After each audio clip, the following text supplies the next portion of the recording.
Hayan mo bosa na ang congestion rate sa mga PDL kung persons deprived of liberty sa Talisay City Jail Male Dormitory human mapabarog ang duha ka mga bag-ong buildings. Si Luan Mirondina sa exclusive report.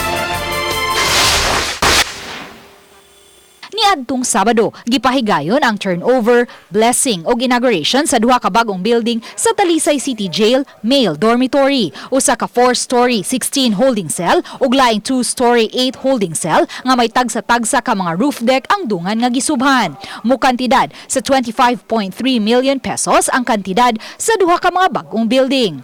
Matud sa OIC, sa Bureau of Jail Management and Penology, Jail Chief Superintendent Alan Iral, kabahin kini sa padayong proyekto sa gobyerno sa pagpabarog ug dugang mga jail facility tungod sa padayong pagsaka sa gidaghanon sa mga PDL. 104 lang ang kapasidad sa mga cottage sa Talisay City Jail Male Dormitory base sa UN standards apan kasamtangang may 1,600 na ka mga PDL. Mayo nga natapos po ning building, at least na pull down na mo ng mga more or less 500% na ibaba na mo ng congestion rate ng Talisay. So kung ibutang ni sila tanan diri, napaghihapon na bilin nga gamay na lang kay ang standard na mo 4.7 square meters kada usa ka PDL. Human sa blessing, gisunod usab dayon ang MOA signing tali sa kadagkuan sa BJMP ug DICT kon Department of Information and Communications Technology.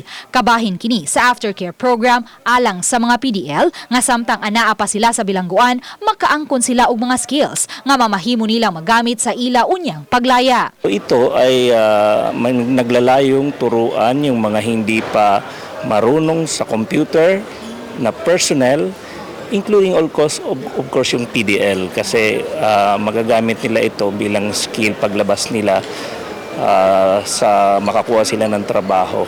Uban ni Rinanti Quiñones, Luan Mirondina, Balitang Bisdak.